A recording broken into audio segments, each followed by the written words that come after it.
सोचिए, एक भारतीय नागरिक सोशल मीडिया पर प्रधानमंत्री की एआई जनरेटेड तस्वीर लगाता है और उसके साथ लिख देता है पाकिस्तान जिंदाबाद।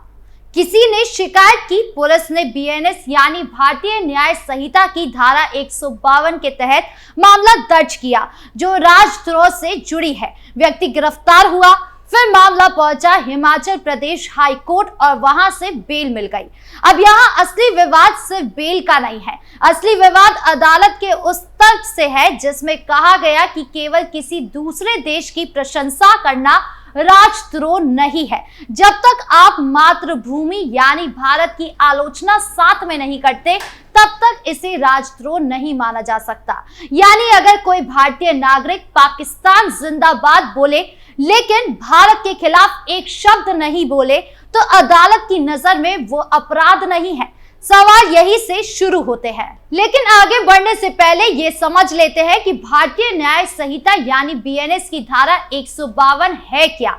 इसे राजद्रोह से जुड़ी धारा माना जाता है। इसके तहत यदि कोई व्यक्ति भारत की संप्रभुता, एकता और अखंडता के खिलाफ हिंसा भड़काने, विद्रोह करने या सशस्त्र बलों को बगावत के लिए उकसाने जैसा काम करता है तो ये अपराध की श्रेणी में आता है। इसका उद्देश्य ये सुनिश्चित करना है कि देश की सुरक्षा और स्थिरता के खिलाफ कोई भी काम, चाहे वो भाषण, लेखन या किसी अन्य रूप में हो, उसे कड़ा दंड दिया जाएगा।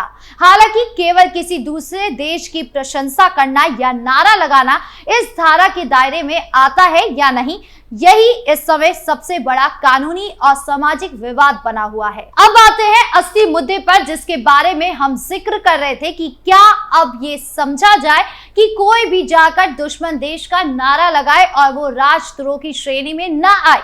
जरा उस वक्त की पृष्ठभूमि समझिए। ये पोस्ट मई में की गई थी, जुलाई में गिरफ्तारी हुई और इसी दौरान कश्मीर के पहलगाम में नरसंहार हुआ। 26 लोग मारे गए थे। पूरा देश सदमे और गुस्से में था।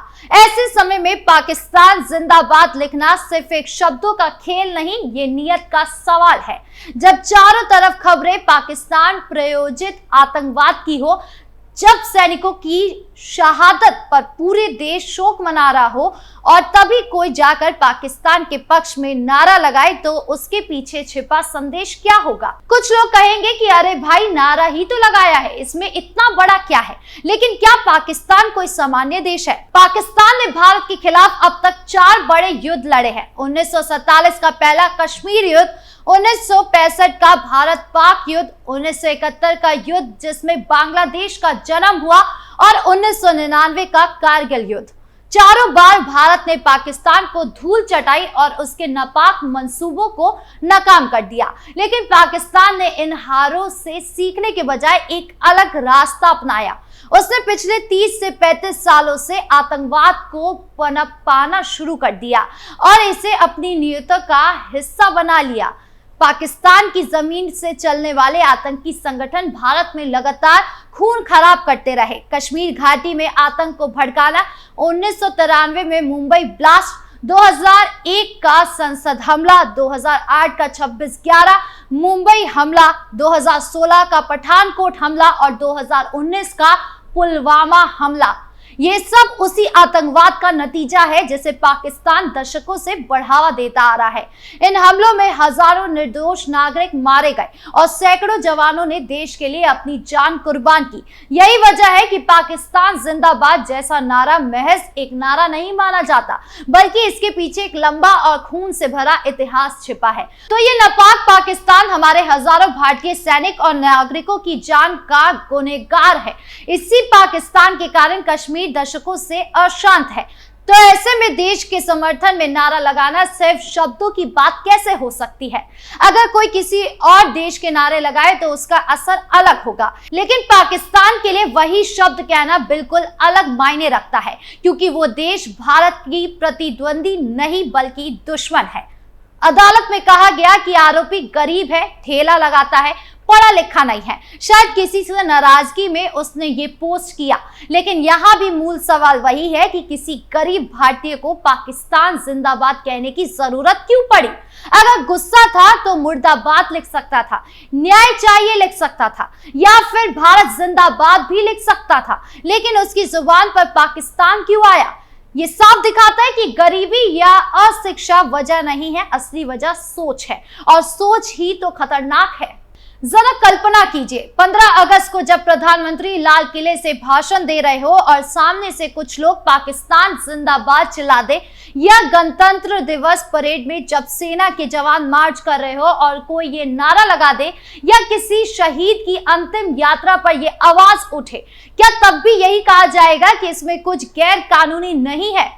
अगर सिर्फ भारत की आलोचना जुड़नी जरूरी है तो इसका मतलब ये हुआ कि पाकिस्तान की जय जयकार करना सामान्य बात हो गई है। ये तर्क देना आसान है कि नारे से क्या फर्क पड़ता है, लेकिन असलियत ये है कि शब्द कभी सिर्फ शब्द नहीं होते, शब्द सोच को जन्म देते हैं। सोच रवैये को बदलती है और रवैया समाज को प्रभावित करता है। अगर अदालतें कहने लगे कि पाकिस्तान जिंदाबाद बोलना अपराध नहीं है तो ये एक तरह से संरक्षण है। इससे ऐसे लोग बढ़ेंगे जिन्हें लगेगा कि वो बिना किसी डर के दुश्मन देश के पक्ष में नारे लगा सकते हैं। यहां से असली सवाल निकलता है कि राजद्रोह की परिभाषा आखिर है क्या?